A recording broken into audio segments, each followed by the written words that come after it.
When we first brought this RV home, these dated valances were the first things I removed.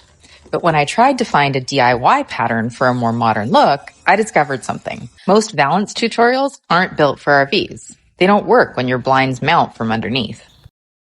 I've refinished hundreds of pieces of furniture over the years, but this time I'm taking those same skills on the road, literally.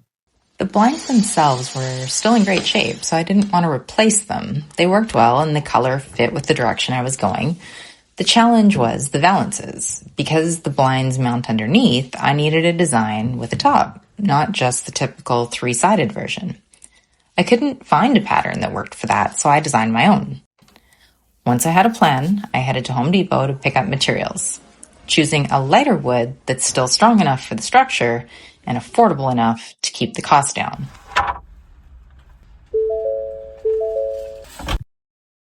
I used a 1x3 for the top and the sides and a 1x4 for the front. The side pieces are cut to match the height of the front board, and their width sets the depth of the valance. I also made the top slightly wider than the blind so it extends just past it on each side.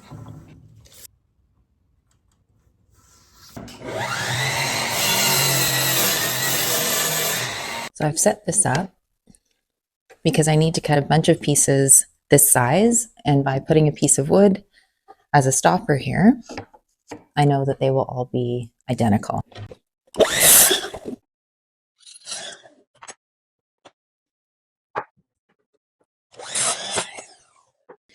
Once everything was measured and cut, the build itself is actually pretty straightforward.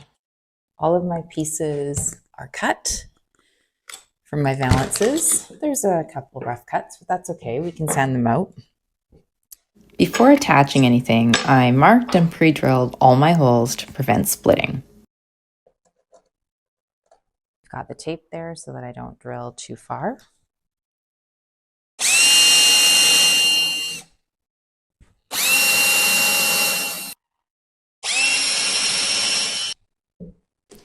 Then I applied wood glue along the joints and reinforced everything with screws and brackets.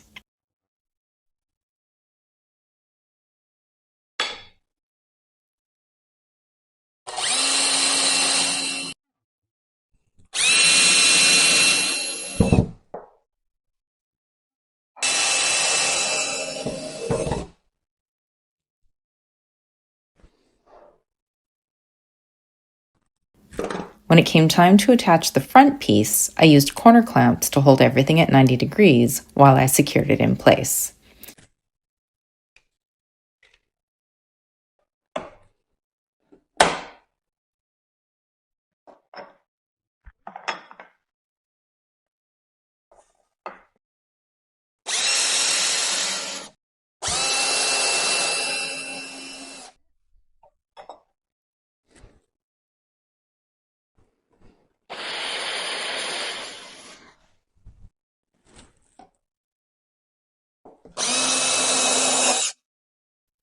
And there we go. Once everything was assembled, I moved on to filling and finishing. These have all been sitting overnight, which means the glue will be dry. To clean up the joints, I used Bondo spot putty to fill all the seams. I could have just used regular Bondo here as well, and if I was planning to stain the wood, I would have used a matching wood filler.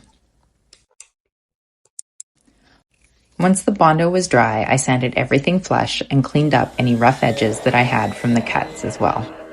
The goal with the sanding is to get everything smooth so the final finish looks seamless. I've got a little bit of unevenness. This is a little bit higher, and I'm just using 120 grit sandpaper, and it's really working well to just allow me to get this super smooth finish. I have filled a few more areas, and then I will let that dry, and then I will sand them all with 180 grit. For primer, I used Stix Bonding Primer, the same one I used throughout the interior of the RV. I'll link that video in the description.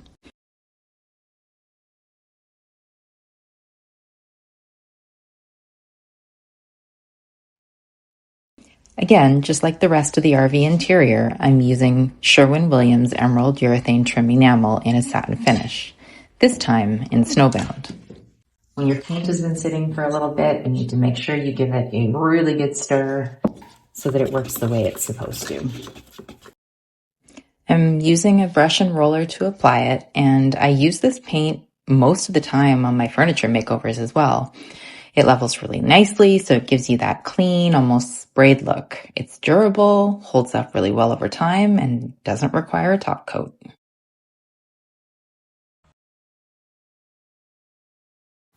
Once the second coat of paint was done and everything was dry, it was finally time to get everything installed. We used the same mounting methods that were already there. And once the valances were up, we reinstalled the original blinds inside. Close enough? Yeah. Against the wall. Yeah.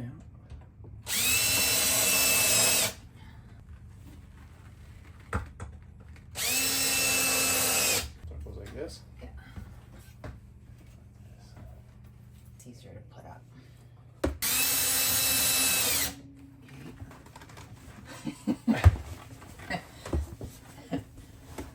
Front to back, tell me. Right. Move right where you just were, like towards the wall a little bit. Yep.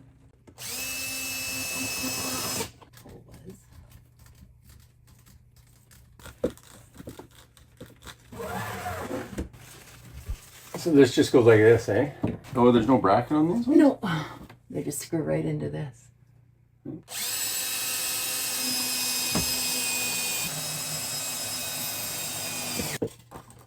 Come towards me an inch more. Okay.